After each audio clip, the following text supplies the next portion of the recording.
pledge allegiance to the flag of the United States of America and to the republic for which it stands, one nation, under God, indivisible, with liberty and justice for all.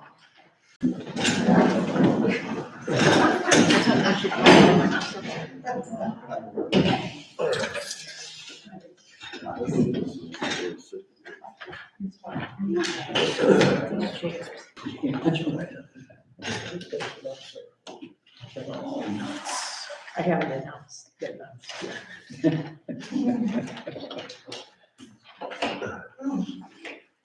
Okay, Gary, roll call, please. Roll call, Bud. Present. Barnes. Here. Alan Robbins. Present. Tabitha. Here. Keith. Here. Ken. Present. Alan Michelson. Jim Brandenburg. Here. Matt. Here. Thank you. Okay, as far as we know, Alan Michelson is coming. Okay, now, the bills, do you have any additions to these bills? There was one late addition this afternoon, and I sent that out to council with an email. The revised total is $22,021.39. I move that we pay these bills as published from the appropriate accounts. Second. All in favor? Aye. Opposed? Okay, you've had time to read the minutes. If there's no questions or corrections to the minutes, we need motion to approve the minutes. So moved. Second. All in favor? Aye. Opposed? Okay, before we start, I guess it's that time of the year that Engineering Associates, our engineering firm, brings us this beautiful box of nuts. There's one. So, we'll pass these around and pass them out there. Keith brought some nice pumpkin plates for Christmas. Hey, you gotta take care of Thanksgiving.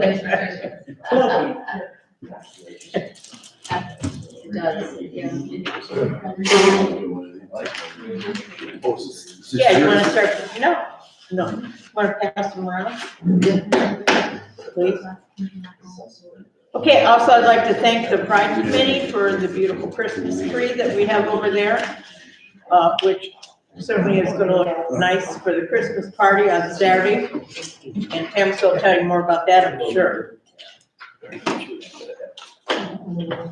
Okay, so, Alan, safety, please. Sure.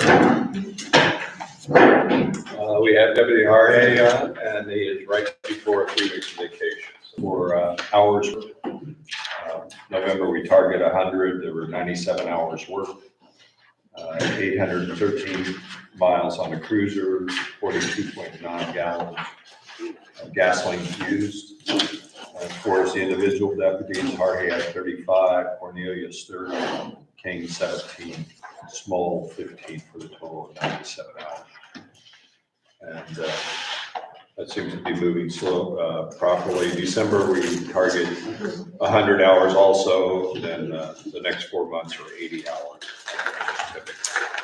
For activities, lower activity this month, I'll read them off. Domestic 2, fire structure residential 3, squad ambulance 3, extra patrols 59, Victor check 17, suspicious vehicle 1, assist other agency 1, building checks 8, custody dispute 1, duplicate call 1, no golf cart inspections this month. We've had 18 for the year. Traffic stops 1, welfare checks 1, and lines down, total of 99 activities for the month. Jim, is there anything else that you wanted to report on, anything in your activity? Nothing major. Anything from council? Lower month, we like to see that, no activity, sort of low activity level. We have Assistant Chief Holtzman. Tim Holtzman is here today. He has a report on Lafayette Township Fire. I got you all reports out just started the meeting here. I think maybe somebody shorted, you can have mine Because I don't remember how many you have. First page was just total calls by district, so, 62 total calls, 5 to Chippewa. And 47 to the township, and everybody else got 2. Medina, Lodi, Guilford, Westfield. So that's pretty simple. Next page was type of incident we responded to. And pretty self-explanatory. 38 EMS calls, which is by far the most. And we had five building fires, but throughout I think we have one here in the township. One here in Chippewa. Yeah, I don't know the month on that one, but yeah. That police report said 3. Yeah, I heard that. I was trying to think of whatever it was, it had to be small. Police report could be multiple calls for the same location. Okay.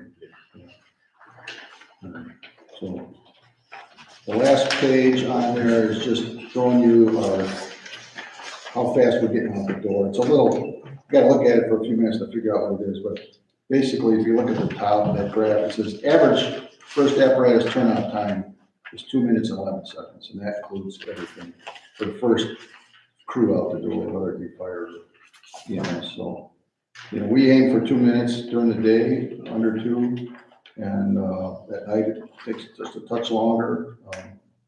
Sometimes, and a fire call always takes longer because everybody gets stressed. So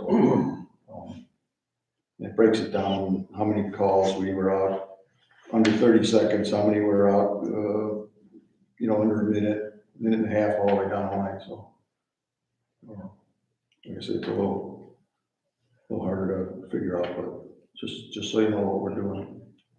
So that was, and one thing, on the first page it says 62 calls, and on the second page it says 63 calls. And I think I figured out you put down it's coded as 7,000, call not dispatch error, so it's in that report. We didn't actually go out on anything, so. Discrepancy. Gary will need that, your copy. If that's an extra copy, he doesn't have one. This system we're using is, thank you, I'm not sure what Chief Winkler was giving you, but it's very easy to put stuff into this system. It's fair to find it and get it out. It's not as cooperative as the older system we had. Talking about Chief Winkler, you're the acting chief right now, is that correct? I am, yeah, 30 days, started last Tuesday, I guess, so.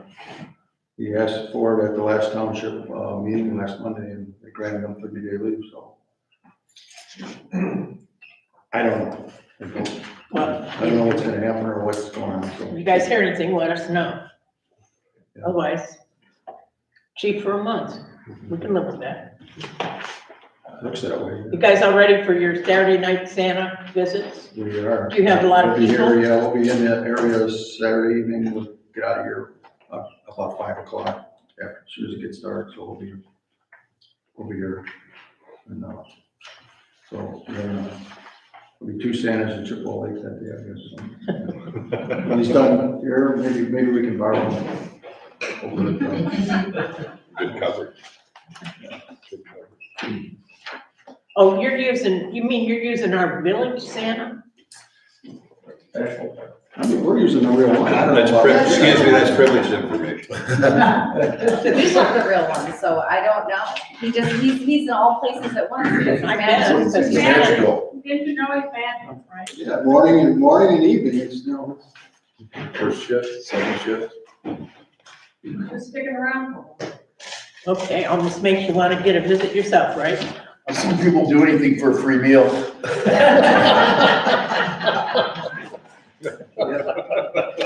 So any questions for me? Yeah, just, a question on staffing and training of issues. I'm sure there's kind of a pause during the Christmas period, but does that seem to be moving fairly smoothly? We're fully, let's see, we're staffed right through December with no gaps at this time. I mean, somebody calls in sick, I mean, that's, there's only 2 people when I'm sick, that's a little bit of a problem, but we try to fill it in as soon as we can, so we're fully staffed right through December. Good. And they're working on it January schedule, this end of this week, we'll start working on it. And thank you for coming out. And the boiler, I know it's not the council's thing, but the boiler plunge, we're all ready for that, so. Perfect. Thank you. That should be right, okay. Okay. Any questions, council, the audience? Yeah, I'm just so, full work plunge right now is scheduled for the 4th of February. That's correct. We have 2 backup dates scheduled, just in case. 2 weeks, February 18th, and 2 more weeks, March 4th. Very good. So we're going there. Some structuring, not blocking off Chippewa Road. We'll be stopping at Leelor, so it'll be not blocking the road, the bridge and Chippewa Lake Road. So it makes it a little bit easier for staffing control.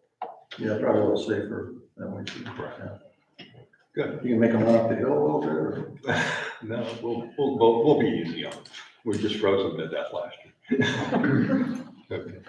Well, thank you, Tim. Appreciate it. Yeah, Good thank you. All right, thanks. Anything for Harvey to stick around? Anybody have any questions for Officer Harvey? If not, we can let him start his days off, I guess. Appreciate his loyalty to come out for us. Okay. All right, thanks, Jim. Yep. Okay, now we'll go to zoning. Zoning report for December. 9 Parkway Path. At the top of the chart. Alan, did you hear anything from him? Well, this individual has been talking to me over the last couple months. And, you know, with regard to the charges against him, he pled guilty of all 5 charges. He was fined $200 a charge plus court costs. He's paid about half of that, has till February to pay the rest. And he's telling me that, well, he had a very difficult year last year, but he has told me that he has somebody doing fix-up on the property outside. So my question is, do you see any evidence of that? No. Because he said that the fence that was in violation has been removed that side, that trees are trimmed, the gutters are cleaned. There's been work done on the property, he says. And at this point, I don't want to charge him again. I mean, he seems to be, as he says, he's making an effort. He's talking, so he knows what he needs to do. And I told him when he first contacted me, the first thing you need to do is get into court, take care of those charges, get the warrant against you lifted. He actually did that, so. But you don't see any difference in the property, or? I haven't been over there for a week though. Okay, well, I mean, let me know when you get a chance to take a good look at it, just let me know. okay. Yeah, and I haven't had a chance to get with Brad Winter from the building department. He was supposed to do an interior inspection. But everything's been crazy over the last few weeks, so. Well, I imagine it's non-inhabitable because it has a lot of water damage inside. Oh, it's not, yeah. From broken pipes, but it may not be a total loss, you know. Right. The structure might be solid. Well, we would determine that. What is our angle though on that though? Trying to get him to do the work, you know, it's been pushing a rope for 10 years now. Well, he's talking to me. That's one good step, and he did go over to court and take care of all the charges. All right, So well, we'll see. to be continued. 227 Rustic Road was a violation with storage of materials, construction materials and things. That one went to court. Well, it was filed in court. The defendant failed to appear. Court has issued a warrant for his arrest. And hopefully they've set a new date for his arraignment of December 8th. Wait, that's passed. Yeah. So I'll double check and see if he showed up for that. Oh, so you didn't? Does that make a difference? What? You didn't show up? No. Will that matter if he shows? No, I don't need to show up at arraignments, Okay, just trials, hearings. okay, just check. But that's where that stood. Okay. The 484 Shorefield, overgrowth and just stuff. Have you, That owner went into court today, actually, and pled guilty and was fined and paid $142 in fine and cost for high grass. So if nothing, it's not a great season to be cutting your weeds, but if nothing happens, we can charge her again. well, it looks like she's taking care of the front part and even the ditch area. But it's from like midway back the yard, and it's a property that abuts Ken's property. So there's like all this trees and vines and stuff all over the place, and it has to be nasty next to it. It's a bird sanctuary, that's a good thing, you know, the birds living in Florida. Registered and protected. Yeah. But you know, there's a pine tree that I guess Ohio Edison cut most of the branches off. I don't even know if there's any branches on there. Just No. stumps sticking up in the yard. And Yeah, it's been that way for quite some time, as you know. I never said anything to him because I got a fence there and it's just, you know, other people are on it. But the shed's kind of dilapidated, and then the back side of the house isn't even cleaned up. And then you go to the left side of the house, and the weeds, you know, are usually growing up as tall as the side of the house. So, but there has been some. Maybe you could point out to that person that it would be cheaper to have somebody come in and cut the grass and remove some of the bush than to have it come up month after month after month and just be paying the fines.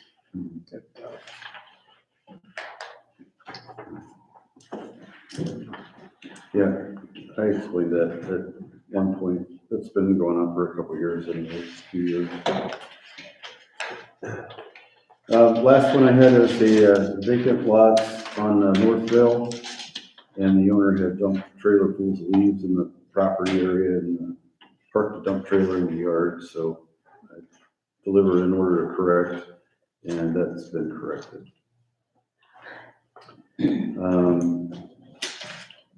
On to permits, I have two permits, 22-026 at 200 Richard Drive is a permit for a deck, and 22-027 at 112 Bass Bay, that's a permit for a fence. And that is all that I have. I've got a couple items. Okay, Creek. The engineer and the contractor who did the downstream work have talked.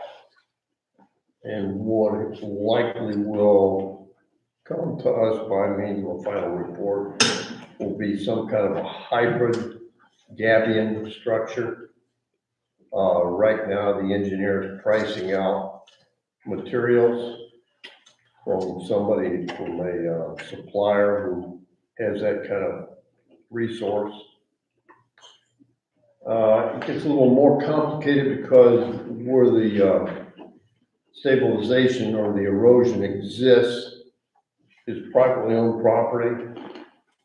So we'll have that to work through, but I have no intention of contacting that owner until I have costs in hand and we have some kind of funding mechanism. As a reminder to the council members,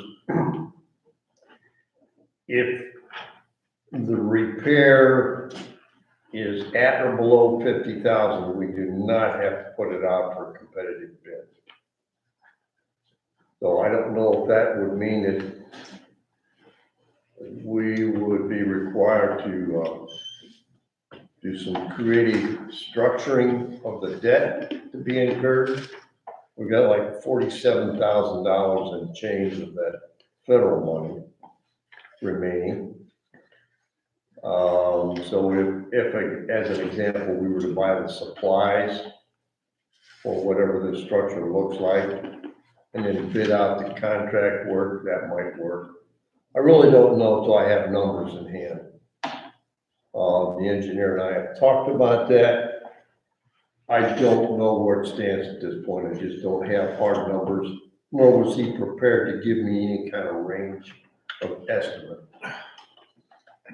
So I really want to get this project laid, put down to bed, but it just continues on, so we have to remain patient. So he's giving you no copy of the study either, just, Nothing, we don't have anything, so I have nothing to share with you, Mark, other than the conversation. The engineer made an initial discussion or representation. He was considering Gabion structures.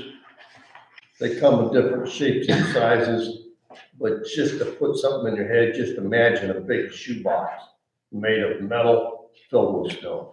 That's a Gabion basket. Typically they have what's called a Gabion blanket that goes underneath and projects out on either wing to help prevent the erosion and stabilize it further. What it's ultimately gonna look like, I don't know. Because I've done all that research, I kind of have it in my head. But just imagine that. There's a box with a wing on either side and one underneath, all of which the design is to prevent undercutting. So as a creek comes by, particularly in a flood state, it doesn't do any further damage. That's kind of what we're talking about. Akron Metro Parks or Summit Metro Parks, and for people who are familiar with Sand Run Parkway, maybe 20 years, did a really extensive gabion structures along the creek there, Sand Run, I guess it would be, and then up the hill to stabilize it because it was really, and they were excellent. I mean, the functionality of them were excellent. So I think you're on the right track. Well, about 300 foot up from the bridge, that's been done about. Yeah, that's right. Ambient, and that's been in probably 10, 15 years, and it works beautiful. Yeah, now, if memory serves, I've looked up numbers on that repair project. Don't hold me to it, but I think we had about $40,000 of expense. But that was years ago, so I don't know where the expense lies now. Because of inflation, et cetera. Each year, everything costs you more and more and more, so hopefully we can get it without going out to competitive bid. We'll see. I don't have any way to if know. you have to go out to bid, you go out to bid. I mean, it's not, Yeah, that's not. takes you a little longer, but that's all, nothing wrong. And if it goes over 50K, then we're gonna have to come up with a mechanism to fund it. I have no idea what that's gonna be or look like yet. So, I'll keep you informed. The last thing I want to talk about is the lakefront memorial on Dockage. We're gonna send a letter to the owner. Right, I got your pictures. I was pretty amazed. The pictures. The owners are well aware that it has to come out. Yeah, does he live in Stein? Yes, Old house, okay. yes. He's co-owner of that house. or- Okay, I will get it out in the next day or so. Well, he and his mom know these things need to come out. Right, And except the bench, right? Right. just so everybody's aware, we didn't push hard on this because we all recognize for the survivors who've lost a loved one for whatever reason, holidays are really tough period. And Thanksgiving and Christmas are favorite holidays of us all. They were particularly dear to the father of the guy who constructed this. And it was an emotional event when the young man lost his life. So for all that reason, good or bad, we just kind of soft pedaled it out of consideration of the emotional distraught and pain that goes with the memory and the absence at this period of time. Maybe we should wait till after the holidays to send that letter out. Does it matter? Well, they both already know, and you said you're gonna give them till the end of the year, is that correct? Oh, So it's But not gonna be like a shock. Your point's well made, Ken. Your point's well made. So what do you want me to do? So-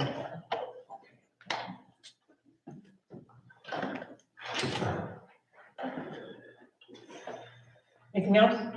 And that does it for zoning for us. Any zoning questions? Let's go back to safety for a minute. I forgot Christopher was here, and so did you, Alan. Well, I was, He so quietly sits he there. is, but I was gonna move into new business, but. He's not new business. Well, He's no hand at this. good. Well, we've, Christopher Livingston, he's helping us with the siren project. And we had some progress since the last meeting. We had, on November 30th, we had a meeting with the Sheriff's Department, Jonelle Meredith, Charge of Dispatch, and Kevin Ross. And dispatch is in charge of the signal issues. Connectivity is one of our big issues to make the signal reach to where we want to go. But Christopher's got a few things. We have had some lack of communication, somewhat on vacations of key personnel of some of these companies. Others, people have retired. It doesn't look like they've been replaced. So Christopher's been swimming upstream a lot here, but I'll turn it over to you, Christopher. You can take it. And Christopher, just to make things interesting, the siren did work the first Saturday of December. It did. Yes, so that makes 2 out of the last 3 months, not twice in a row, but 2 times out of the last 3 months, it has worked when it's supposed to. Four times out of the last 36 months. That certainly does not help matters, but we did have a meeting with the Sheriff's Department, and they did make some recommendations for us. I know it came up last month, we discussed the current radio infrastructure they use. We were told it's the last UHF frequency that they still use in the county. They're leaving the sirens on that frequency for now. There's no telling how long they're gonna leave it like that, and they've told me that there aren't parts readily available should that system go down. They don't have any plans to move that system to the new 700 megahertz system that they're using for all the other dispatch purposes. So they did recommend using a dual band radio, so that when the switch to the 700 megahertz system is made, we can make that jump pretty seamlessly without having to buy new equipment. We already have everything we need. I tried to get more information out about if there were any plans to move to that system. There aren't. Funding seems to be an issue for them, which kind of throws a little bit of a problem for some of the other activities actually achieving the month.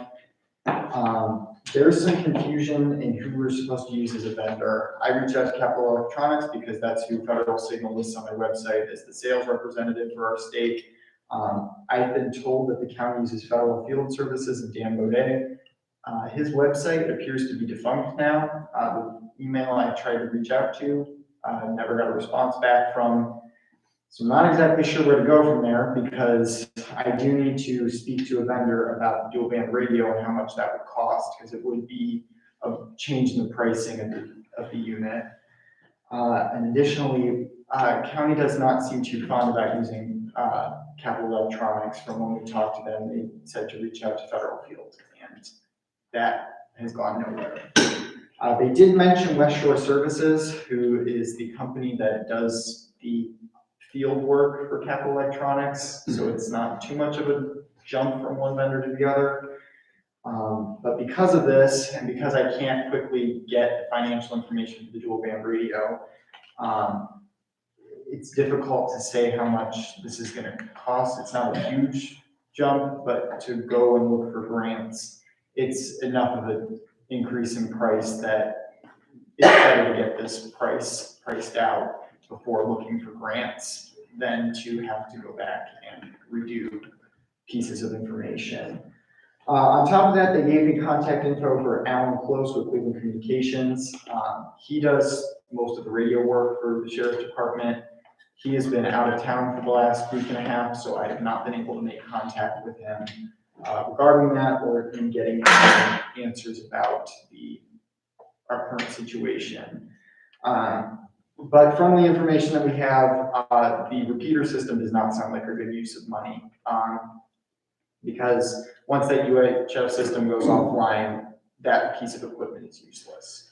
So using the option of using another siren in the area to send the signal down into this area is probably our only option now, which we would have to speak to the federal signal vendor about, and that's an issue. In addition, I did look over how much area the siren is going to cover, which municipalities, how much area. Right now, it looks like the biggest impact that the siren will have will Lafayette Township, with about 75% of the siren's coverage reaching Lafayette Township. The next after that would be Parks with 27.2% of the siren's coverage area being covered by the siren. So if you are looking for people to kind of get involved in funding the siren, those are probably going to be the two political entities that are going to be the biggest contributors to that. There is a little bit of overlap in terms of coverage because the parks overlap with geopolitical areas like Lafayette Township and Westfield Township and villages and all that. So it is a little confusing on the spreadsheet that I have, which is why I'm not showing it, because I'm still working through that what's the best option for that. Outside of that, until I can figure out which vendor we're supposed to use, which at this time is difficult, I can't really proceed forward with the grant process because I need more accurate financial information regarding that radio system. So that's where I'm at right now. We've kind of got 4 or 5 layers here that we're sorting through. It doesn't seem you got the equipment, and then you have the connectivity, the signals of that, and you have the installation of the equipment, and you have the maintenance or service agreements with the equipment. And I think, from our conversation we had with the sheriff's department, until Christopher gets in touch with Cleveland Communication, Alan Close is the person there, but he's been on vacation for the last 2 weeks, let's say. Until we really communicate to that segment, do we understand the layers, and can one vendor go to one vendor and they can handle all the other layers? It's bizarre that we have to go for that for emergency sirens, but that's the way Medina County is. Ashland County, they take responsibility for it. Lake County, I think they take responsibility for it. Cuyahoga County, each individual community is responsible for their own thing. So it's kind of a mixed bag. And where you think of a small community of our nature, it's a real pain. It's nothing seamless. And the other side, with the siren being at some other entity, we're always at the beck and of them doing what they're supposed to be doing with that siren. So part of ours, we would like to structure it inside of a Chippewa lake so that we have control of that. As far as the people are most vocal about the need for it, certainly the mayor is, and the elderly in the community, and also the voters on Chippewa Lake.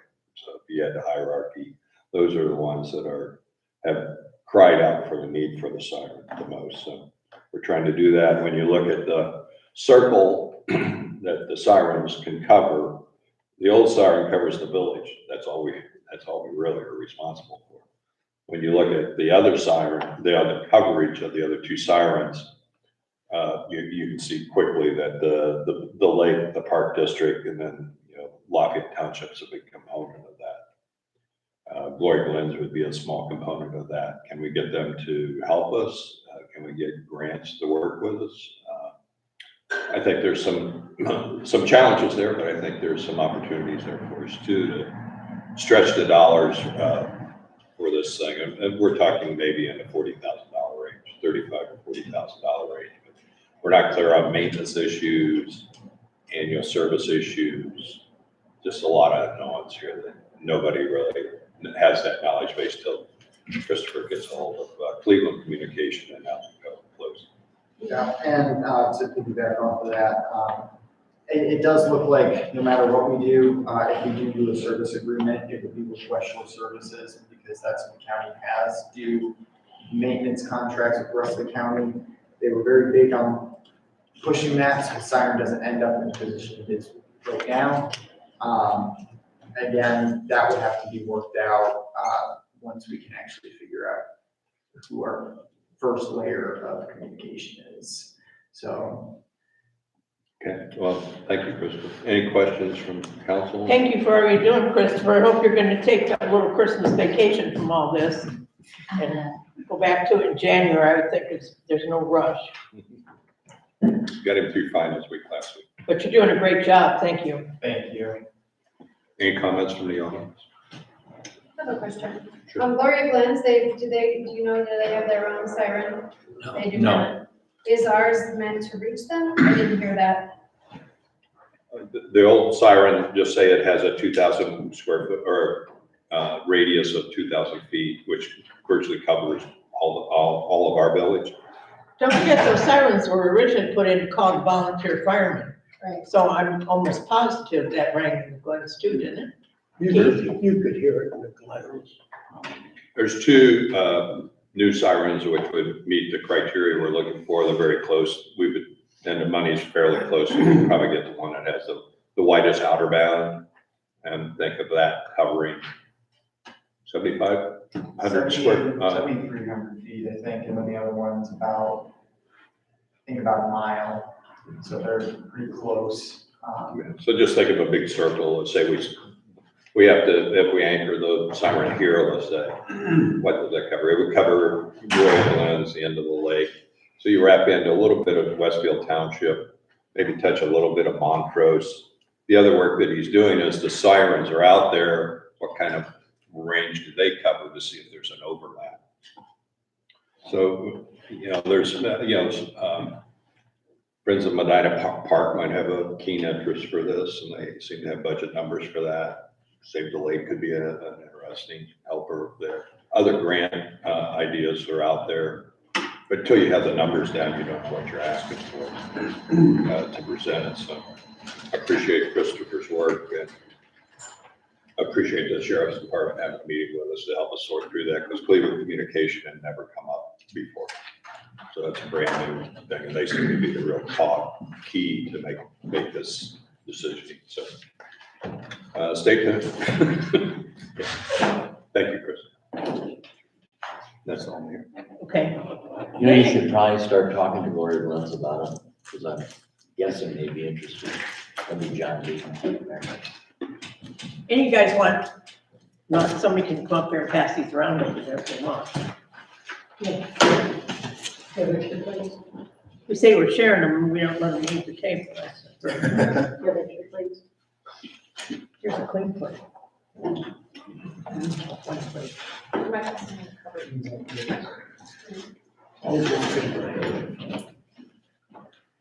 Well, maybe Medina County Parks might be interested in, Well, you would think so, since they're opening a park right here. Not for a peanut gallery. I think you've talked to them a little, well, I think they're going to talk to all of them. Westfield Township too, don't forget, Glens is in, well, the Glens is in Gloria Glens Township, but that's also Westfield Township right around. So there's a lot of people that could be asked. I'll mention that. Okay, we're ready for community relations, Tammy. You're up for it. I don't know if I can do it. We did have another CPR class on Saturday. It went really well. We had 8 people turn out. One was there, she needed a different type of certification. She hung out with us, but didn't actually get her certification. She hung out for moral support from her daughter who was here. We did have a nice age range of people who were here from 20-something and plus, which was nice because I really wanted to get some of our younger community members involved in this, and we did do that. We still have a little bit of the funds left over.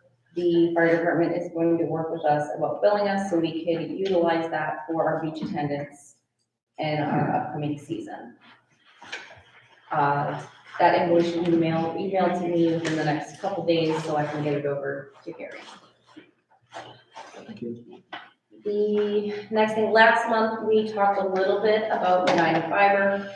I did email them. They were originally supposed to be in our area right now. They were supposed to be done by now in our area. We have been postponed until June. I don't know why, he didn't have a good reason for me. I don't know if they just didn't make it as far as they want, and then once it gets too cold, maybe they can't do digging that they need to. I don't know. I did, however, ask him when they do start doing work in our area, if we can have some kind of itinerary for where they're gonna be at and on what days, so we can keep in communication with our local safety departments. So that way, you know, the fire department, the police department, ambulances, everybody knows, hey, that street's gonna be blocked, we maybe need to take an alternate route. He said he would do his best to get me some kind of plan, but as we know in construction, day-by-day plans might change depending on, you know, different circumstances in the area. And you know, while you're talking to them, you need to tell them, because this really does work, people will cooperate. You tell them to make sure they're nowhere on Lake Road on July 4th. Got it? Nowhere, because we've had them move, Okay. told them move off Lake Road. I would hope they're not working. I would hope not either, but No, they but have their they'll trucks leave their parked in stuff laying various around a big places, trench in the so road. we don't want their trucks to be in the way during that day. I'm writing that down. Thank you. The last thing I'm doing is breakfast with Santa is gonna be on Saturday, starting at 10:30. We normally have a donation from, a local business for part of the food. We don't have that donation this year because their supplies are limited, so they cannot give us that donation. How much was it? Well, it's the pancakes, which we've got covered. Ken's got them on order and everything should be fine. We'll have the food. But working my budget, I'm not sure if I'm gonna go over our allotted $500 per event. Things are more expensive this year. Everybody knows that. So I would like to ask, I don't believe When did you get allotted $500 per event? That's what I was told, Yeah. so I told her. is that not true? Well, you don't have anything under 500, you don't have to, Encumber. Yeah. if you're going over that, you just have to ask for it. So she'd Right. like to encumber 500 No, above the 500. That'll be Okay, a how party. much is McDonald's charging? no, I don't need that much. That'll be a party. I don't think I'm gonna go over it, but in the event that Ask I for some do, more money. that's what I'm doing.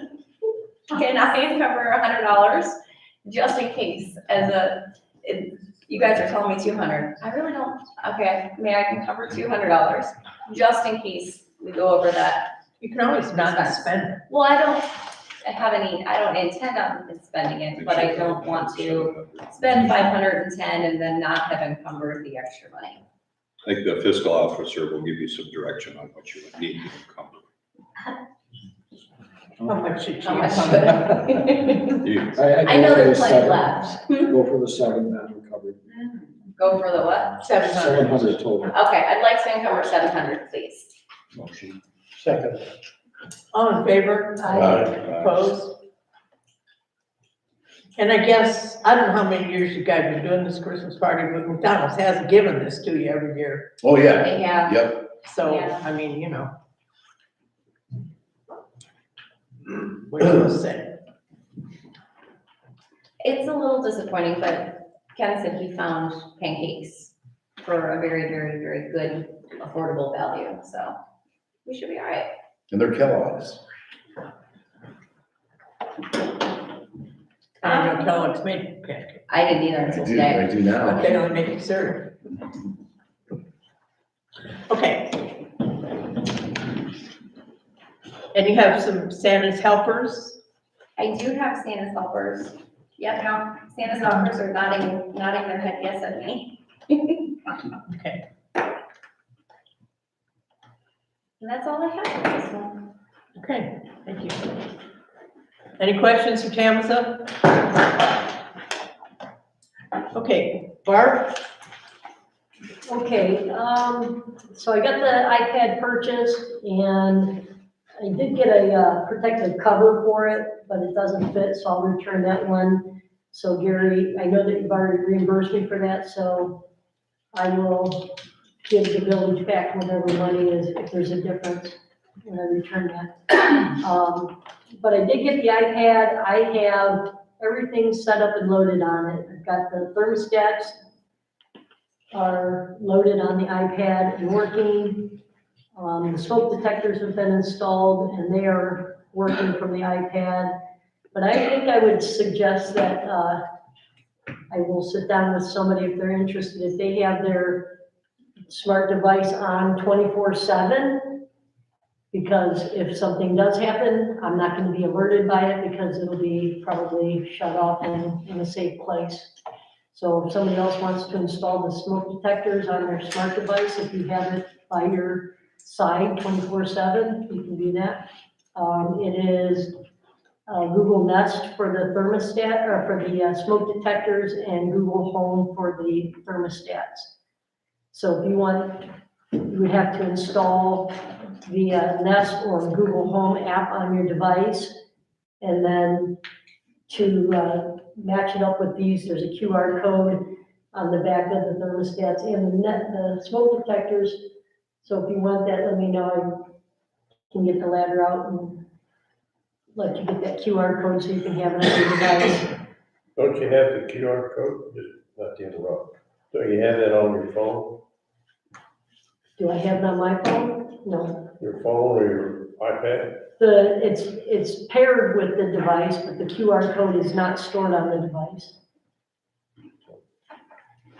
I took a picture of it and it paired it with the iPad. Do you have the picture in saved? Oh, it doesn't, it just reads it, it doesn't take a picture of it, it just reads it, so I don't have it, I don't have a picture of it. It just reads it to pair it. The security camera for the building, WiseNet is installed on the iPad, and the only thing I have to still do is, separate, I have to get a new email for this device and separate it from my own personal, because it's pairing up with my own personal stuff. So I gotta do that. The Arlo software for the cameras for the tennis courts is installed on there, and I need just probably about a 2-hour block of time with some fairly good weather, so I can go up and put the cameras on the fence. I have solar panels to keep the cameras charged, and should work out pretty good. I've got the logistics of it worked out. I got the information from Tom Melter, so we just have to, I just have to get them on the fence up there.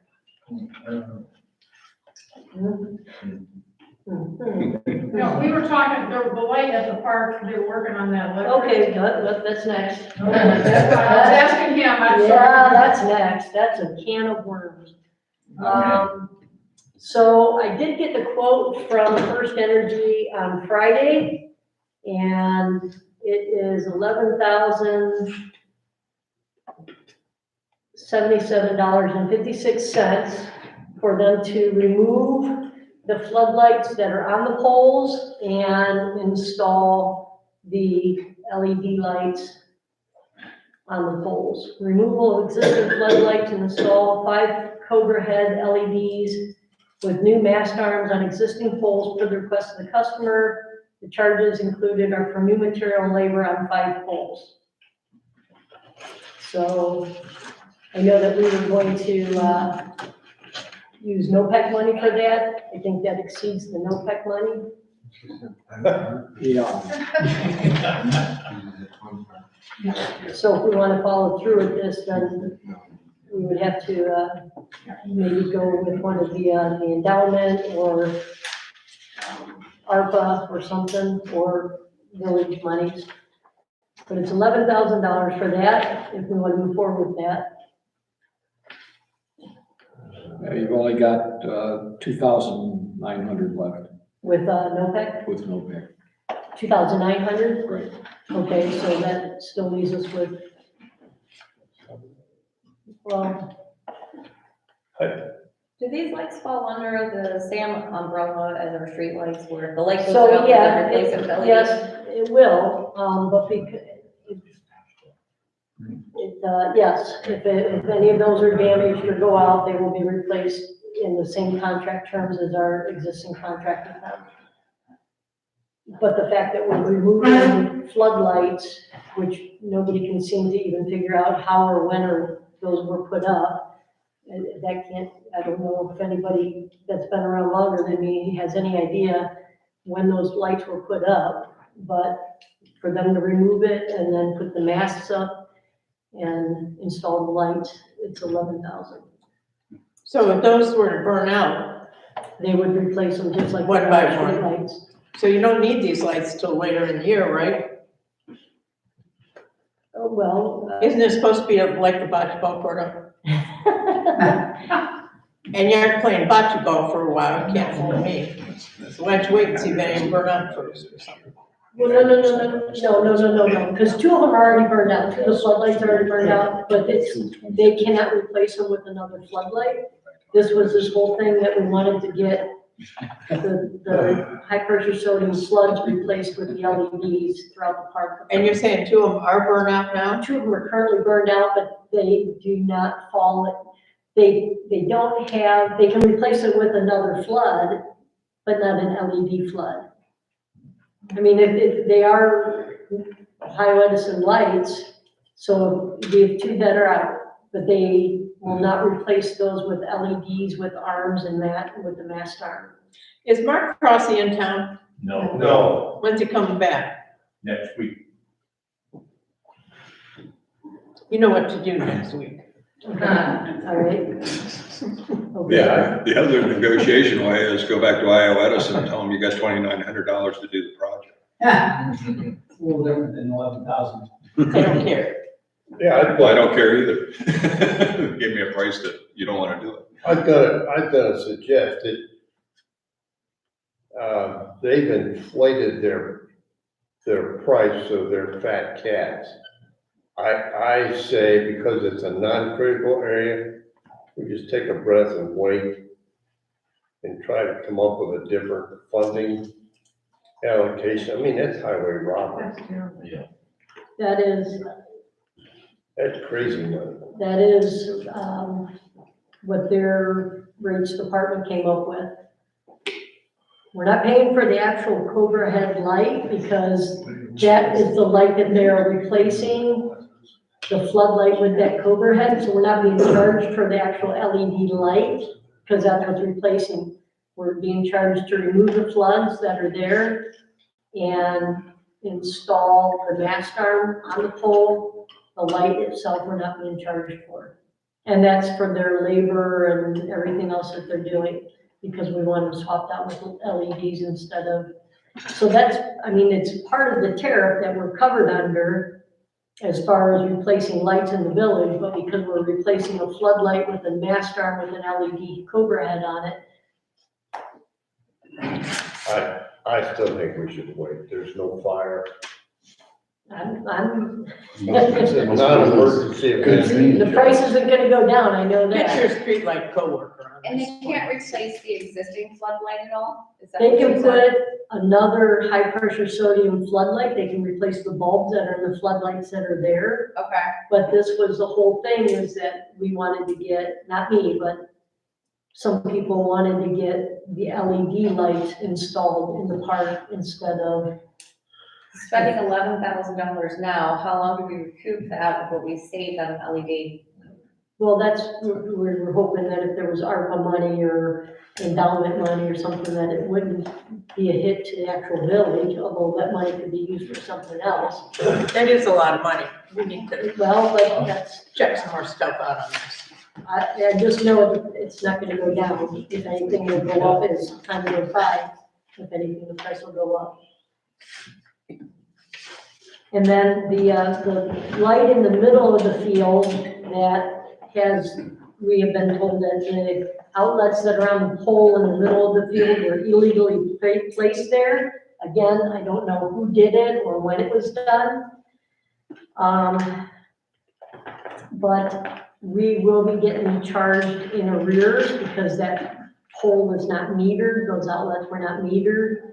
So they are going to be billing us in arrears for the use of the electricity from those outlets, which I basically told them that it was probably used for 10 hours a year at most.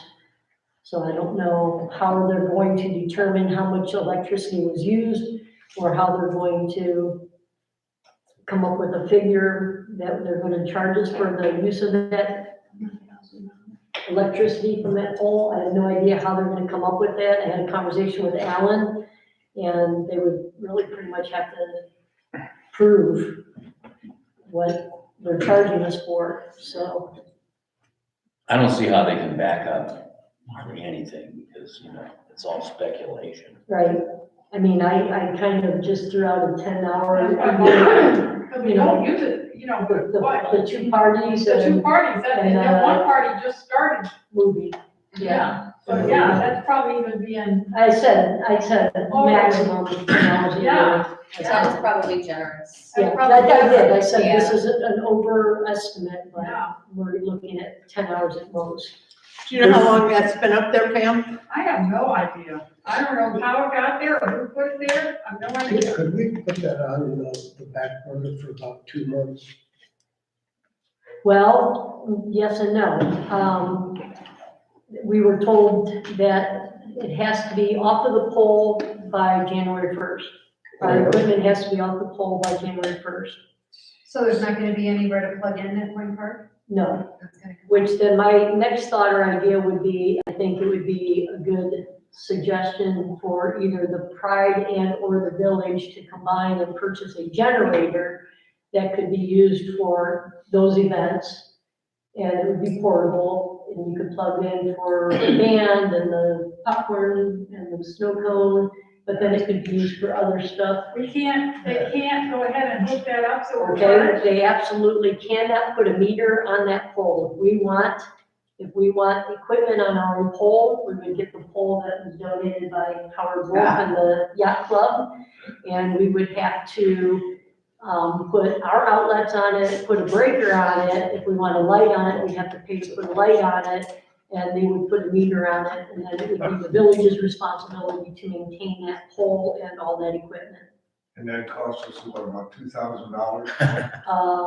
A meter costs you $80 a month. Meter, well, the Ohio Edison would put the meter on it themselves. Yeah, but to have, A meter base is what you need. to have the electric drop to that meter, at the pond, we were coughing up $80-90 a month. Just to have it there, not to use it. Just to have it hooked up. Just to have it there in case you wanna walk up there and trip up. We could buy quite a nice generator Yeah. for that kind of money. Well, you can always take the meter off for off-season months too, and then not pay for it. You can tell them, you want the power disconnected, they can come get their meter. Just like you would with a house, have them come take the meter and then you can have them put the meter back on. Yeah, but it's those original costs of removing it. I don't think they charge you for that. Yeah, they do. They charge you to remove it. They charge you to put it back. Down at the sailing clubs, I turn the power off in the wintertime. Yeah. And it costs me $15 to reconnect. 1.5? $15. $15, yes. So that's the reconnect fee, is $15. So it's, if you sit down there and don't use any power through the winter, Yeah. the meter runs about $60 a month with no power being used. And it's all. I'm just It's all going by recall with my guru here. Yeah, how much? Remember? But they won't put a meter on the pole. But years ago, they did put a meter on one of our poles, the spotlight by the beach. the big spotlight by the beach, and when they put that, my husband actually put that in, and the fellow that was running, I forget his name, but he was in charge of Ohio Edison for the area. He was out here and he knew that. My husband worked for Muni Electric. He wired it all up and everything, and that fellow was here and saw it all and just said to let it go. And then he retired, and then somebody came along one day and said, well, you guys don't have a meter on that. Like, we know. So they put a meter on and everything was fine. For some reason, they won't do that for this one. All they have to do is put a meter on that pole. Yeah. So this is another It is, Mark Rossi event. well, it is, a different decade from when all that happened. I know, but we still just aggravated about it. I think First Energy's gotten into heap of trouble in the last few years, and they're probably crossing their T's and dotting their I's, but, Doesn't make any sense, they can't put a meter on that pole. well, I mean, I don't know what I did with the email. I think we need a second opinion on that one. I don't, where do I go for a second opinion? Get Mark. He knows this. I'm not kidding. No, I mean, You know he knows this. well, I know that she had made an error. Or get Mark to tell you who it is, and you contact him if you feel that. In her email, it was,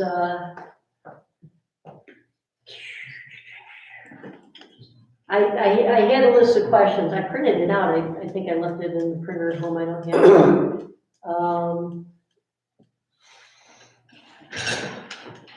Are the poles, the light poles by Bocce, those are metered, correct? Those are legal? It's all, Can we put an electric thing on those or not? Yeah, well, I thought those were legal, and I thought that the pole that's in question here looped back to the power source, went right back to the bocce ball courts, which are metered. So my opinion, it is metered. So I'd have to follow the wires now. You follow, you want to? I was trying to read her email. Well, my question is, are the light poles at Bocce legal right now? All No matter the what the lights floodlights are legal and metered. Yeah, so my thoughts were, my understanding was that the pole that's in question, the electric that powers that pole comes from the poles. It would make sense that it would be metered as well. That, in my opinion, it's metered, and all their charges are. Their field workers came out and said that it was not.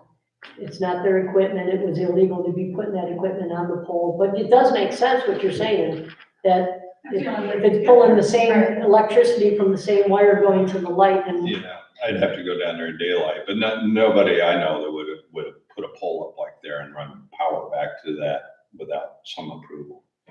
That's a big. Well, it's one of that floodlights, one of their floodlights as well. I mean, it was one that they installed. So that floodlight is metered no different than any of the other floodlights along the park. So I can't imagine that if there's somebody plugging a plug into the outlet, that it's still gonna draw the electricity, it's still gonna get metered. What's your current? I don't know how that, if there's. You're about 2,000 a month with Ohio Edison right now. All the bills. Yeah. Quite a bit, we have a lot of bills. Did that guy call from Ohio Edison? Yep. Did Gave what? you your number? The guy gave you a number? 13. I can't hear what you said. December. The foreman from Ohio Edison, did he call you? Not the foreman, this is the representative, Amy Hopkins, that she's our liaison for Ohio Edison. So the email I had, my questions were, is it possible to leave the equipment on the poles and just meter it? And the answer is no, and it would have to be removed by January 1st. So there's a floodlight at the top of that pole, Right, and then someone dropped a wire from the floodlight and put an outlet on it? right. That's metered, because that's their light, they would have had their own power. Yeah. It seems that it would be or should be. I'll talk to Rory. Is that? Who is this? Rory Zito, he's the foreman. I'll talk to him about it. If you like. Sure. Yeah. Yeah, I mean, I'd like to be in on the conversation so I can ask the questions I've asked her that she keeps telling me no. Okay. Yeah, he was supposed to call you, so he must have ran into something on that whole thing. I never got it. Rory, R-O-R-Y, Correct. never heard from anybody.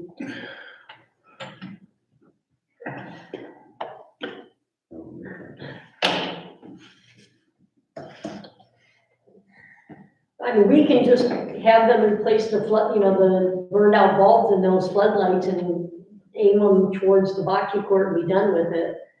But if there was a push to have LEDs in that park. Well, we thought we were gonna save money, not drop 11 grand. Yeah. Those high pressure sodium lights that are down there now cost about 10 times as much to run as an LED, same floodlight, same wattage. So we would pay for it, whatever we do, we would pay for it by not running those high pressure sodium lights down there. It's the same power of the LEDs as they do. I don't know if they are. Oh, they are. Okay,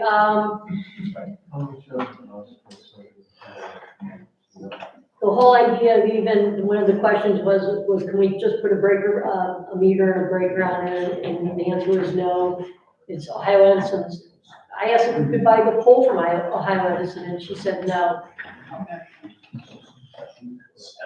So the pole has a stamp on I don't think so. Why don't you look into it, Jim? it? I don't think I took pictures of the ones, some of them have the stamp on it and some of them don't, so that's why I put the pink contractor tape on the ones that so they would know. Don't offer my assistance. Okay. And then the other part is, also the two lights that Ohio Edison has already replaced as part of our initial pilot to put the LEDs along, Beachside Boulevard, including the 4 down by the boat launch and in front of, Howard Willis property. 2 of them in front of Howard Willis property are out, which I'm sure he's not crying a tear for that. But, the only way that they can, and she quoted on the tariff sheet number 4, section 9G, says that they have to have access to the premises. They insist that they cannot make any repairs on any of those lights beyond the boat gate, the launch gate, unless they have their own lock on it. We cannot just let them have a key or give them access, come to my house and get a key. They won't do that. They can't do that. Even though it worked for years with them not having their own key. and Different they got people down in there charge, somehow. different people working. The person that was down here, even when those pilots were put in, that field rep is now gone.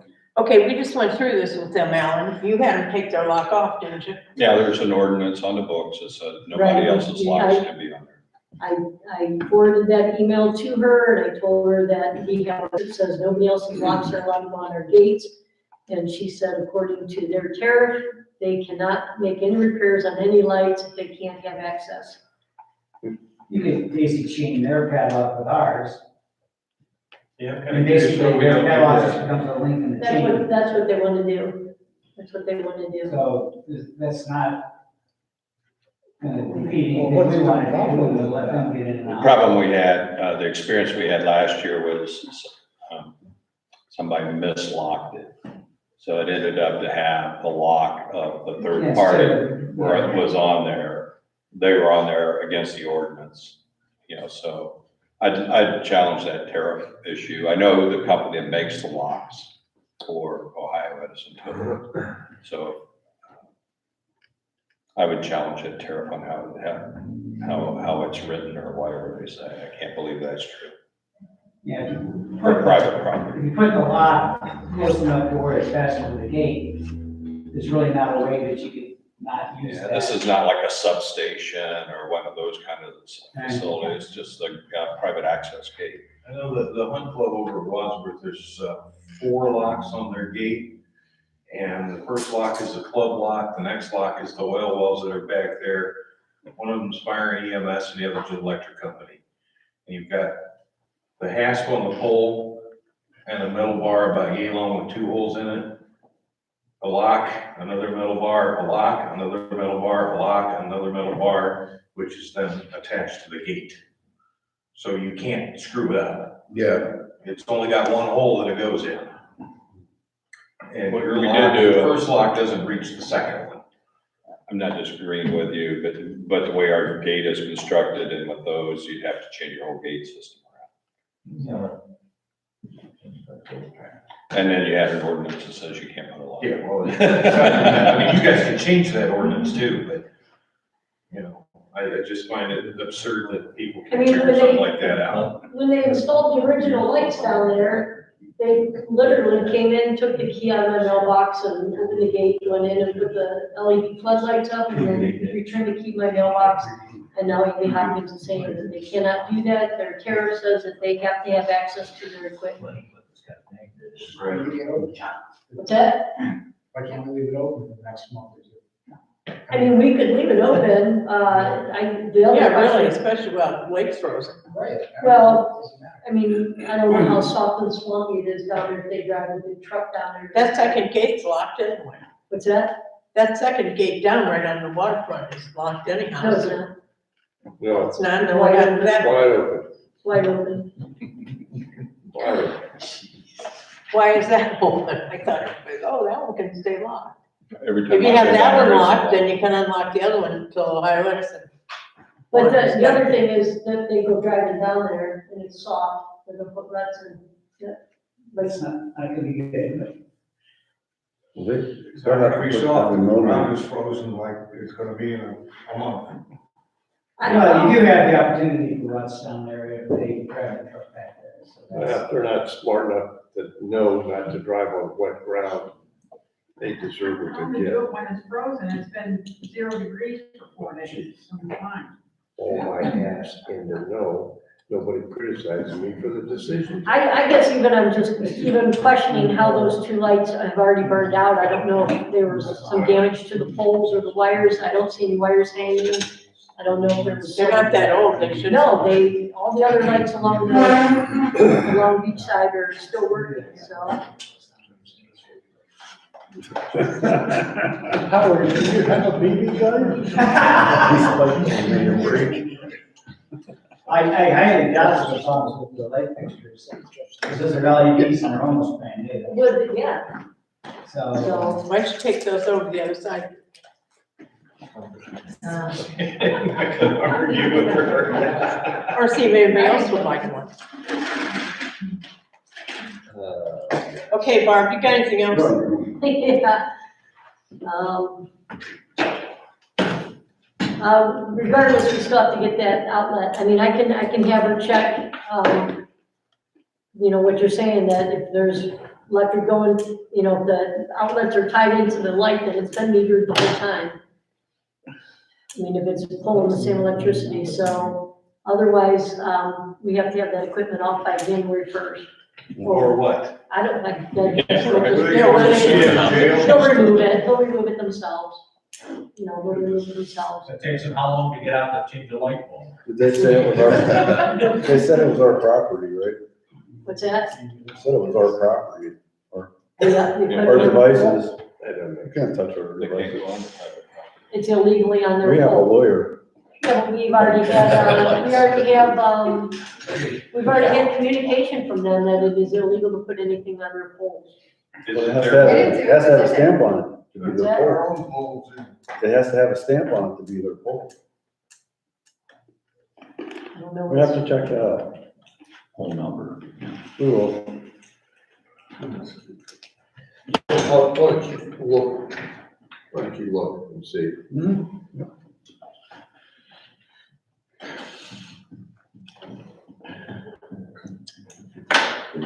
Next call.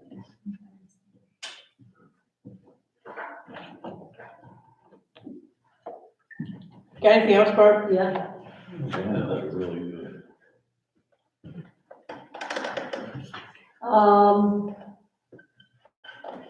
I need the receipt from Alan still to return that laptop.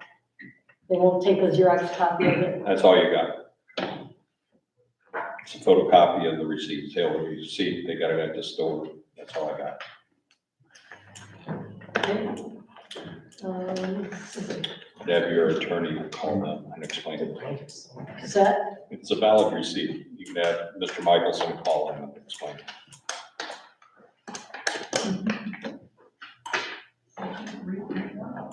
okay, so, and then, I did not get the fire extinguishers into ABC, so I'll get that done this week. That's it. Okay. Okay, we're on to parks, Ken? I had a lot of things to say, but Barb took them all the time. Sorry. That's the guy saying, no, not a lot's coming out. Our sign, welcome to Albo Memorial Park, our courts has arrived. Beautiful. So that's gonna That is so nice. be, yeah, that's gonna be right up on the fence. And then there's gonna be a sign underneath this, displaying the hours. So instead of having the hours on here, they're gonna be separate, that way it's more prominent where you can see that. So that should go up probably in the next couple weeks or so. Change them easier too that way. What's that? Change the hours easier that way. Yeah, right, exactly. And the park at Bungalow Bay, the swing has been replaced, so that's done. And the train, like I said, last month, that's been taken care of. The train down at Point Park, that's been stabilized, so that's in good working condition once again. A couple projects I'm working on for the spring.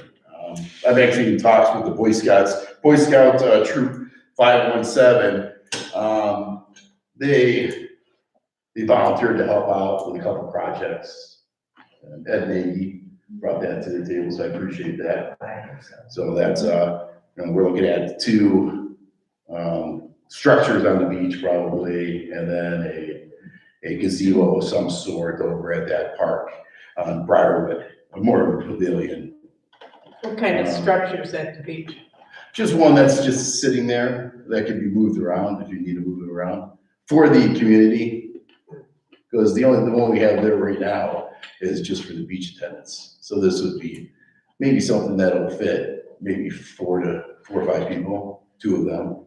So it's just in the planning stages right now. But I'll bring everything to council, so we can make a decision. I haven't heard much about a tree, have you? I guess you must have forgot to put that on your list. It's on the list. Yeah, you're on the list too. Tree. And of course, another thing that we're researching out is a kayak launch down, we're talking about possibly having it over by our boat ramp. So that's something, that's in the works, we're pricing that out right now. I don't have much, that's it. Okay. Keith, streets? The first thing, most important thing is, I want to say thank you to all the voters that passed that road levy. Without the community doing that, we wouldn't have the money to do this. Yeah. So, phase 9 will be, we really haven't decided on that, but it could be the lower part of Brook Shore, or there's a couple of roads that are being looked at. But the big thing was a big thank you to everybody for putting up with any inconvenience, but for backing the village up with voting for the road levies. Phase 9, hopefully will be started next year, this coming year, in 2023. The cost of it is $710,000. Did we get, we didn't get that yet, right? But we have not got the grant yet, so that will put us in very good shape that we will be able to afford our portion of this grant. The grant, though, also covers new water pipes, new sewer pipes, all of that. And that's all spread out to various other, like to the, we pay for the storage units. Medina County Sanitary Engineers pays for the new water lines. That way, we're not putting new water lines in over the old water lines and watching them go up before the road equipment even leaves. So this is a very nice thing. It's slow, we get one a year if everything goes well. So, yes, there is. It's, I mean, yeah, I could, you know, list it on. You know, yeah, it's not a secret. You know, we're sort of marching down the line, but nothing. It sounds that way, I was curious. Yeah, I mean, you know, nothing's, if one road really presents more problems, then it could jump ahead. But there is some method to the madness. Thank you for the Okay, law director? Other than the cases I report on, I don't have anything else to tell you. Okay, Mayor, well, we can table it to new business, was that ordinance on public nuisance? Right, we can do that. sure, well, So you feel like you have something to do. okay. So you feel free to send Well, that bill again next month. Well, this is interesting in what this, I'm paraphrasing, but permitted drug use in a house, and a lot of times this might be a renter type of an issue. Then there was chronic illegal activity on public, which, and then the last was excessive police enforcement, ambulance and fire service calls. And we've had, I'll give you an example, we had one resident, since July 1st, we had 16 911 calls to. Now, there's other issues there that are being worked on with the sheriff's department and others on that one in particular.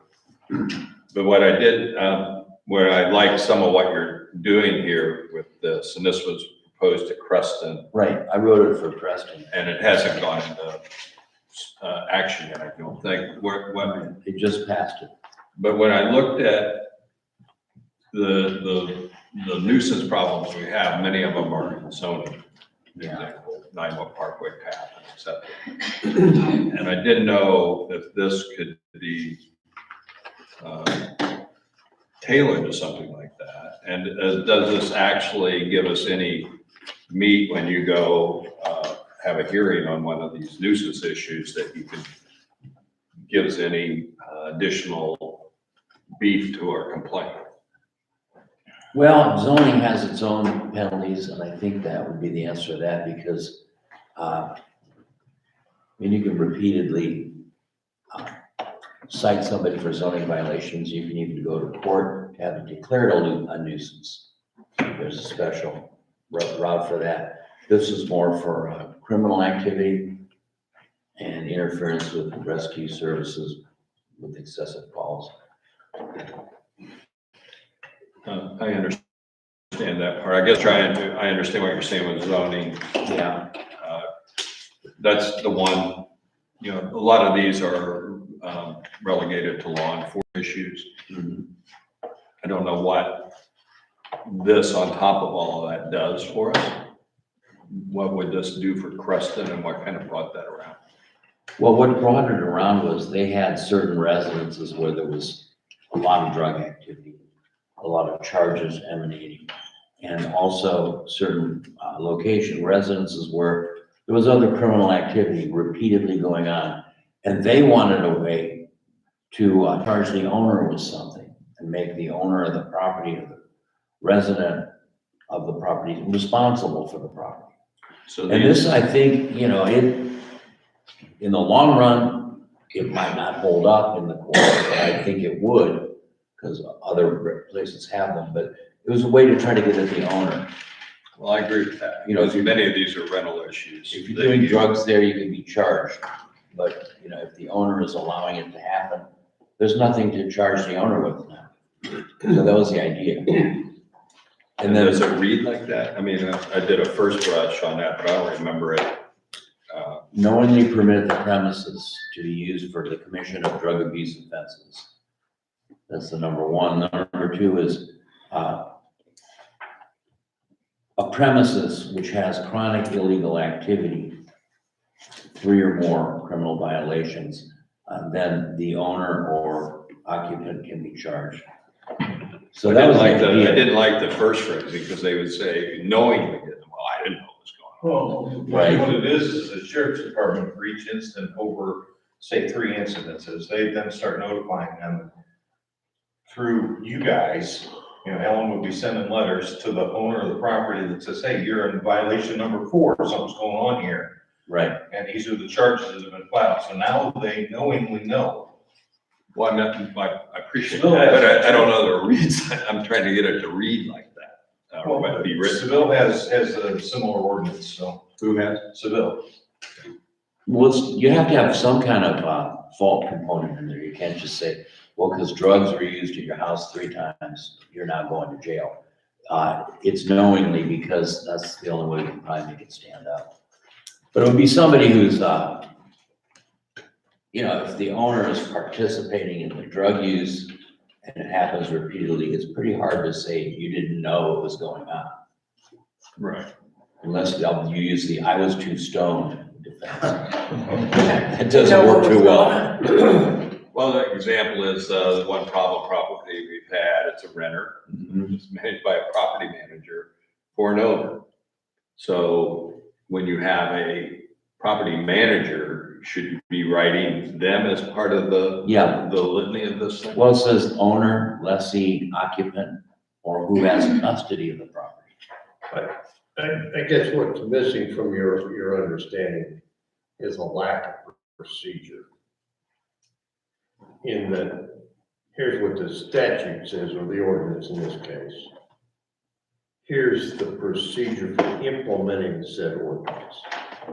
So that we have a methodology in mind of how it's to proceed forward. That's where I believe you're having a disconnect. So if we had this in place, I would recommend or suggest that we have a procedure so that we all have a clear understanding of how this is to be implemented. Otherwise, it's kind of. Yeah, I'm grasping for something that I can't quite define. Yeah, you can't reach out and touch it. Yeah, but I think, well, I like the concept. I don't like laws that you can't do anything with. If they're not enforceable, I don't think there's no sense writing a law or subjecting anybody to it. So I guess I would like to, I'm interested, I'd like to table discussion on this until next month. I have a question about that, Alan. I know that recently we've had a lot of calls at the same residence. It seems to be a mental health issue. I know that for years we've had another resident here that had multiple calls for mental health issues. Do you arrest people because they have a mental health issue? Do you get them thrown out of where they live? Because of that, I mean, what if it's not drug use, it's just. Well, that's a good point. Needs of You help, made are you gonna very good- regulate that? good- Well, I'm learning about procedures. When the sheriff does get something that it's a mental health issue, let's call it, just for overtone, they call it a pink slip. And that pink slip channels it to something that's more appropriate for a mental health situation. Now, whether that Commitment happens to a facility. Facility professionals or certain areas of mental health. When I made my calls in, they referred me over to another department. I call that department. They said, we only deal with people over 60 years old. Really? I don't know how old they are. This is a police report. So when they take the information about that, I drop off. They will not communicate to me at all about anything, whether they've done anything, haven't done anything. When I had a meeting with Captain Kevin Ross on the siren matter, we had a sidebar, and they have what they call, may not have it right, but they call it a different path, but I don't think that's the right word. And inside the sheriff's department, they have an organization for mental health type issues. And that was what they were proposing for the specific issue we had. Those things are all privileged information. They may talk to Captain Ross, but they would never talk to me to know that anything's happened. So it's frustrating. It would be. So that's where we are. Separately, except Jorge saw the individual we had problems with at the minute mark, and he was very conversant and not hostile at all to Deputy Jorge, where in the past he was very blatantly hostile to. Well, I think in Creston, they wanted this written for a couple specific places in mind. And also in Creston, they specifically wanted this to be a fine only. A what one? Fine. Okay. A fine. So the owner could be brought into mayor's court and said, look, you've got too many people using drugs at your house. We can cite you, we can fine you for it over and over again, or you can stop it. I think that was the idea. I guess you're right. I'm not disagreeing with you, but I would like a little more meat with this, somewhat on Bud's count on procedural issues and how it moves forward. And second, to make sure that the wording has what you were talking about, the property manager, the owner, the layers that could go into. Well, it does have owner, lessee, occupant, a person who has custody or supervision of a premises. I would put property manager in there too. Okay.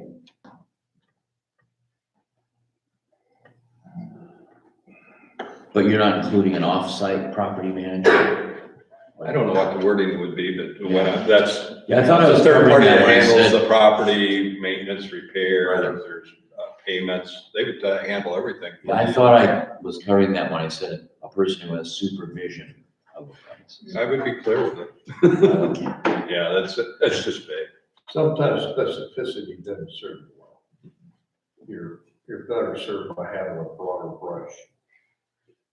And on the flip side of this, the sheriff's department would have to notify us of whatever, if we say it's 3 incidences, the sheriff's department, which we have a good relationship. They brought that issue to me, but it was after they had already had 16 incidents. Right. So there would be they would urge something like that. I did send this to Captain Ross for comments from the sheriff's department. I did a follow-up with him today. I have not heard any from their side of the equation. But I would table this until maybe the January meeting and see if we get better wording, more specific wording for our scenarios. Okay, now finance, Gary. Okay. Everybody sign in tonight? Anyone who didn't? All right, thank you. This past Saturday, I distributed the November bank reconciliation showing everything in balance. Any questions or comments? I have a motion approving the November bank reconciliation report for sign-off. So moved. Second. Thank you. All in favor? Opposed? This past Saturday, I did distribute to all the council the end of November appropriations report for you to review and be prepared to sign off. Are there any questions or comments on appropriations through November?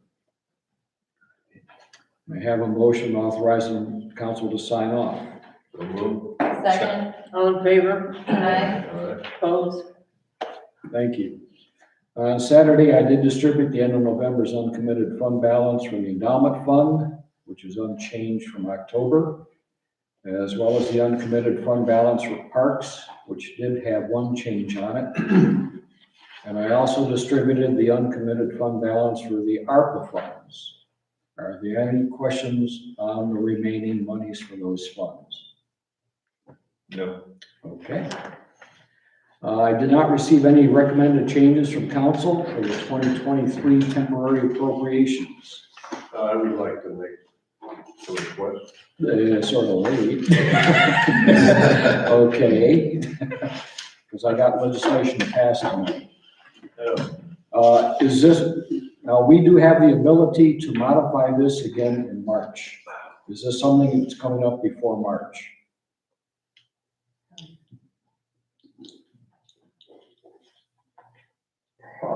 Probably not. Okay.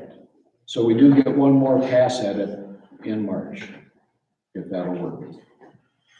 We ought to get it on the table so we know what we're dealing with. Sure. I've been evaluating the village-owned properties with the intent that we initiate a plan to remediate those properties, remove and or better manage them. And I wanted to add $20,000 for a net budget figure of $30,000 for tree removal, brush removal, etc. Okay, you probably wouldn't be doing that work till spring, I'm presuming. So March. So March should probably work. But okay, I'll make note of that and get that part ready. Thank you. Any other changes or considerations for appropriations? Okay, Alan, you want to do the first reading, please? Thank you. Then I need Keith's signature on that afterwards. Easier.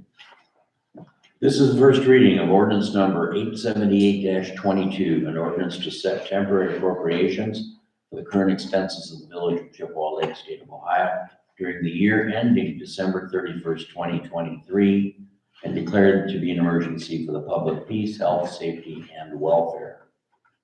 Is there a motion to waive the second and third reading? So moved. Second. All in favor? Opposed? Is there a motion to pass 878-22 as an emergency? So moved. Second. All in favor? Opposed? Okay. Okay, thank you. Tonight, we also need to vote on resolution 503-22. That allows us to receive advance payments of taxes from the Medina County Auditor's Office. Unless there are questions or comments about that allowance, getting the money. So moved. Second. Well, let's do the first reading, please. Okay. First reading ordinance 503-22, a resolution requesting the Medina County Auditor pay the village fiscal officer advance payment of taxes for the year 2023 and declaring the same an emergency. So Second. All in favor? Opposed? That was a motion to waive the second, third reading, I Yeah. see. Now a motion to adopt it at 503-22 as an emergency. So moved. Second. All in favor? Opposed? Seems like a volley. Thank you. At the January organizational meeting, this is coming about as a result of our most recent audit. This year and every year going forward, the mayor and council need to appoint the fiscal officer to receive the record retention training for the mayor and council until such time that council and or the mayor decide that they would like to receive that training. So I'm just mentioning this in preparation. You're free to join in and take it all, believe me. You have to do that every year. Yes. Okay. And you still gotta meet like 15 minutes every year, Is that Zoom? 10, twice a year, Yeah, twice a year for 10 minutes. for the Records Retention Commission. That's me and Mark Rubin, we're very good. Me too. Oh, yeah. I get to vote. I can't remember, we set a meeting for like April, didn't we? Yes, that was the target, set it up in April. Well, I move that we appoint you financial officer. So we'll do that in January, thank you. I did already receive the training, so we'll be okay. It's just heads up. Yep, just a heads up. Starting this week, I'll begin taking the steps to close 2022 and prepare to open 2023. So that's gonna crunch my time, but that's what it's all about. So that's coming up probably for the next 4 to 6 weeks, be pretty busy with that. As of the end of November, the balance in the primary checking account was $167,718.02. Money market, $250,467.45. Star Ohio, $100,112.22. Total, $518,297.69. Any questions or comments on monies available? Okay, thank you. That's all I have for finance. Thank you. Thank you. Is there any further old business? Okay, we'll go to the audience. Mark, Not a thing. Leslie, Nothing. Ed, Merry Christmas. Kelly. I have two quick ones. While we were here, I got a notice that somebody on Brook Shore, a porch pirate stole their Christmas present, that it was delivered on Saturday at noon, and within a couple hours it was gone. So be aware and be prepared for porch pirates. We didn't think we had too many here at the village, but I guess that's happening, because it was delivered on the porch. And the other thing I want to mention is one of our residents we lost on November 16th, 78 Cold Cliff, Alice and Andy Gladys. We lost Andy, he was 91. He passed away of COVID-related pneumonia. But the community has really come together and supported the family very, very much, and thank them for that. Okay, thank you. Howard? I don't have anything, thank you. Who's behind what? Bob? No, hiding back. Yeah, I see. No, I have nothing. Just Merry Christmas and we'll see you this spring. Pam? I just want to make note that, Helene, Chippewa donated the wreath that we have that's all lit up there with the beautiful ornaments on it. And I wanted to thank her for that. That's SIKULA, so she's talking about it. She has a Lake Lady wreath. Took it upon herself. Saw the other report. It was just. SIKULA. Bill? Nothing other than the fact that you're gonna be stuck with me all winter. Oh, things couldn't get any worse around. That might change in February when it gets real cold. You're not gonna go at all? Nope, Oh, wow. because that place down there around our village is pathetic. Welcome to our world, then we can stay. So that means you're gonna jump. You can jump in the polar bear. Yeah, you got polar bear. I'll do that too. Write that down. Then it says glass net, GLA. Okay, somebody behind Pam. Great. Yeah. I'm I good. know, I see you, I thought somebody was next to you, it's hard to. You got anything? Nope, good. Merry Christmas. Kelly, did you have something else? Just Merry Christmas. Oh. And any of you, thank you, any of you councilmen have any new business? Yeah, I do have a bit of new business. With the meeting I had with Captain Ross, the deputies are under a new contract agreement. They get like for 3 years, 6% increase, 4%, 4%. My proposal is not to go 6%. I would move to increase their hourly rate by 4%. I don't know how that's written into the contract that you might deal with them, or is that just a? You can pass a motion and it'd be part of the contract. Sure. That's my proposal. As we know, everything's gone up. We did have a nice adjustment to them last year, but I'd like to stay a little more current with them, even though it's not 6%, 4% for us. As Gary and I, when you plus up the retirement, et cetera, is about 30%. So it'd be about 5.2% budget hit. I did reach out to Gary to see if there was enough appropriated at this point in time, and it seemed to be within that scope. So my proposal would be a 4% increase to deputies hourly rate for 2023. I second that. Is money well spent? Yeah, they serve us well. All in favor? Aye. Opposed?